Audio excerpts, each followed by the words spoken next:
बिस्मिल्लाहिर्रहमानिर्रहीम। अस्सलाम वालेकुम। रेहाना फूड सीक्रेट में आपको मैं खुशामदीद कहती हूँ। आज एक और अच्छी रेसिपी लेकर आई हूँ। ये भी दावत की रेसिपी है। ये मैं नमकीन गोश्त की रेसिपी लेकर आई हूँ जो पेशावर और कोयटा की बहुत फेमस डिश है, क्योंकि पेशावर और कोयटा में ये नमकीन गोश्त बड़े शौक़ से खाया जाता है और बहुत तरीक़ों से लोगों ने बनाया है। लेकिन अगर इसको हम देखें तो ये नमकीन गोश्त, इसमें कोई स्पाइस नहीं जाते, कोई मसाले नहीं जाते।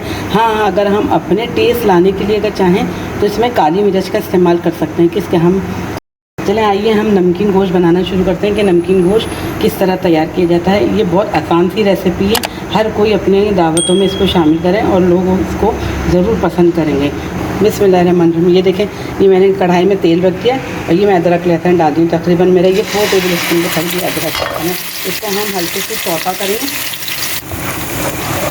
लहसुन अदरक को हम अच्छी तरह से सौते करेंगे। जब लहसुन अदरक का रंग चेंज होने लगेगा तो फिर हम इसके अंदर गोश्त ऐड कर देंगे। गोश्त को मैंने नमक लगा कर तकरीबन 2 घंटे के लिए रख दिया था, क्योंकि बकरे की स्मेल अच्छी खासी होती है जो डिश को ख़राब कर देती है। अगर आप नमक लगा के रखेंगे तो इससे ये है कि बकरे की स्मेल नहीं आएगी।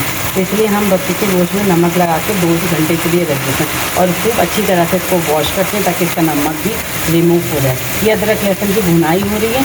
जब ये भूनने पर आएगा तो हम इसके अंदर गोश्त ऐड करेंगे।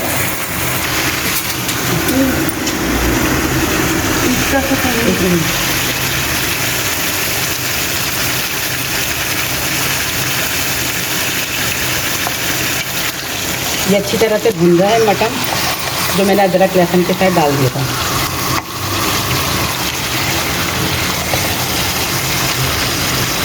ये नमकीन गोश्त जो है मटन में ही बनाया जाता है। इसमें कोई स्पाइस नहीं जाते हैं, ना इसमें टमाटर जाते हैं, ना इसमें प्याज जाती है और ना ही अदरक लहसुन जाता है। अगर आप चाहें तो अदरक लहसुन डाल दें, क्योंकि अदरक लहसुन जो है वो गोश्त की स्मेल को दूर करती है, इसलिए अदरक लहसुन का इस्तेमाल ज़रूर करना चाहिए।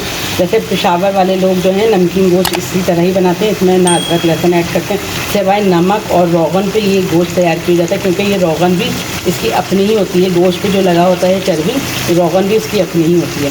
लेकिन मैंने इसमें आधा कप तेल डाला है, क्योंकि मेरे पास इतना फैट वाला गोश्त नहीं था, तो इसलिए मुझे रोगन भी चाहिए ज़रूरी था, इसलिए मैंने ये आधा कप तेल ऐड कर दिया है। तो इसको सीखों पे भी बनाते हैं, लेकिन मैं सीखों पे नहीं बना रही। मैं ये देखें, ये इसकी अच्छी तरह से भुनाई हो गई है, गोश्त का कलर चेंज हो गया है। अब हमने अभी तक इसमें नमक ऐड नहीं करा है। नमक यूँ नहीं ऐड करा है कि नमक अगर डाल देते हैं तो फिर गोश्त जो है थोड़ा देर में गलता है। तो नमक को हम थोड़ा देर से डालेंगे, तकरीबन 1 घंटे के बाद। जब ये गोश्त थोड़ा सा गल जाएगा तो फिर मैं आपको दिखाऊंगी, फिर मैं नमक भी आपको डालते हुए दिखाऊंगी। चले अभी हम इसके अंदर 1 गिलास के करीब पानी ऐड कर देते हैं और इसका ढकना ढक के तकरीबन 1 घंटे के लिए रख देते हैं। 1 घंटे के बाद इसको मैं आपको दिखाऊंगी। इसको हम अच्छी तरह से पानी मिला देते हैं, पानी चलाते हैं इसका, ये पानी अच्छी तरह से चलाते हैं। हाँ, अब इसका ढकना ढक देते हैं।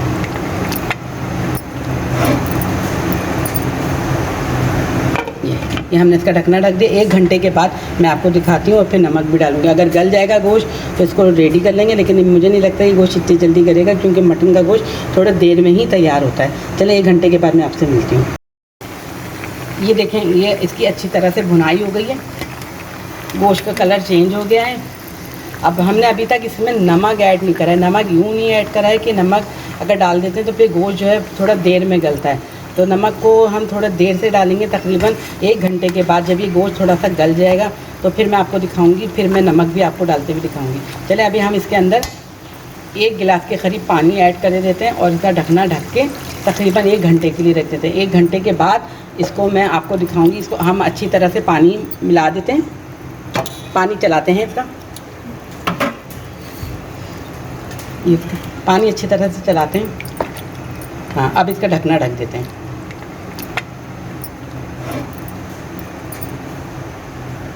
ये हमने इसका ढकना ढक दिया। 1 घंटे के बाद मैं आपको दिखाती हूँ और फिर नमक भी डालूँगी। अगर गल जाएगा गोश्त तो इसको रेडी कर लेंगे, लेकिन मुझे नहीं लगता ये गोश्त इतनी जल्दी करेगा, क्योंकि मटन का गोश्त थोड़ा देर में ही तैयार होता है। चले 1 घंटे के बाद मैं आपसे मिलती हूँ। ये देखें, ये हमारा नमकीन गोश्त तैयार हो गया है, जिसको मैंने तकरीबन 2 घंटे पकाया है। ये देखें, ये तैयार हो गया। अब हम इसकी अच्छी सी भुनाई करेंगे, क्योंकि ये जो ग्रेवी आ रही है तो इसको खुश्क करेंगे। अगर चाहें तो ये ग्रेवी भी रखी जा सकती है, लेकिन ये है कि हम इसको बिल्कुल ड्राई कर देंगे। और मैं इसमें हल्की सी काली मिर्च डालूँगी कूट के, लेकिन अभी नहीं डाली क्योंकि नमकीन गोश्त इसी तरह ही बनाया जाता है, कोई फ्लेवर अलग से ऐड नहीं किए जाते हैं, बस इन्हीं फ्लेवर से ये नमकीन गोश्त रेडी किया जाता है। अब जब तक इसकी भुनाई होती है मैं आपसे मिलती हूँ। ये देखेंगे हमारा नमकीन गोश्त भुनाई की तरफ जा रहा है। अब इसके अंदर मैं ये नमक डाली क्योंकि मैंने नमक अभी तक ऐड नहीं किया। नमक आप अपने टेस्ट के हिसाब से डाल सकते हैं। और ये मैं इसके अंदर काली मिर्च ऐड करी। मैंने बोला था ना कि हम लोग इनकी तरह नहीं खा सकते क्योंकि वो लोग तो वहाँ रहते हैं, पहाड़ी इलाकों पे ज़िंदगी गुजारते हैं, तो उन लोग इसी तरह के खाने पसंद करते हैं, लेकिन हम लोग तो थोड़े से स्पाइसी से खाते हैं, तो इसलिए मैंने इसके अंदर सिर्फ और सिर्फ काली मिर्च डाली और कुछ नहीं डाला। बिल्कुल ये उनकी ऑथेंटिक रेसिपी है जैसे वो लोग फॉलो करते हैं। बस मैं इसको थोड़ा सा भूनूंगी, चाहे तो हम इस पर बंद भी कर सकते हैं चूल्हा, लेकिन मैं इसको थोड़ा सा भूनूंगी, थोड़ा सा ये ड्राई होगा ना तो फिर ये अच्छा लगेगा। और ये बकरे में बनती है और ये इसको लैम्प इसमें भी बनाया जाता है। अच्छा, इसके अंदर मैंने 1 चमचा नमक और 1 चमचा भर के काली मिर्च का ऐड करा है क्योंकि मैंने आपको बताया था ना कि पेशावर वाले या कोयटा वाले कोई स्पाइस नहीं डालते हैं, तो वो लोग इसी तरह के खाने पसंद करते हैं, लेकिन हम लोग थोड़े स्पाइसी से खाने खाते हैं, तो उसकी रेसिपी को थोड़ा सा चेंज करके मैंने इसके अंदर काली मिर्च डाल दी है और कुछ भी नहीं डाला है। अदरक लहसुन के साथ भुनाई करी है। बहुत आसान सी रेसिपी है और बस ये है कि अगर आप चाहें तो ये ग्रेवी की सूरत में भी रख सकते हैं और आप चाहें तो इसको भून भी सकते हैं। बस मैं इसमें ज़रा सी अदरक डाल दी जिससे ये हमारी डिश खूबसूरत लगे, और ये ज़रा सा हरा धनिया डाल दी जिससे हमारी ये डिश अच्छी लगेगी। बस इसको हम ये मैंने अदरक और हरा धनिया से थोड़ा सा इसको सेट कर दिया। अब मैं आपको बाद में ये दिखाऊंगी इसके प्रेजेंट करके टेबल पे। चलो मैं आप इसको बंद करती हूँ चूल्हे को। आप लोग इस रेसिपी को इस ईद पे ज़रूर ट्राई करेगा। इंशाल्लाह आपके मेहमानों को भी मेरी ये रेसिपी पसंद आएगी और सब घर वालों को भी पसंद आएगी और इंशाल्लाह आपको खूब दाद मिलेगी ये इसकी पसंद की। लेकिन आप एक दफ़ा मेरे कहने से इसको ज़रूर ट्राई करिएगा और अपना बहुत ज़्यादा ख्याल रखिएगा। चलती हूँ, दुआओं में याद रखिएगा। लौट के आऊँगी एक और अच्छी रेसिपी के साथ। हंसते रहिए, मुस्कुराते रहिए। अल्लाह हाफिज़। This is Rihanna Food Secrets.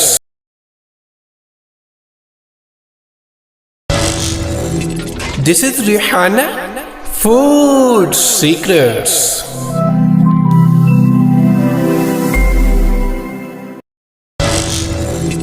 This is Rihanna Food Secrets.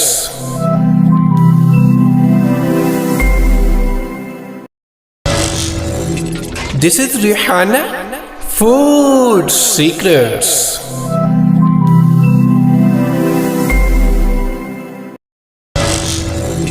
This is Rihanna Food Secrets.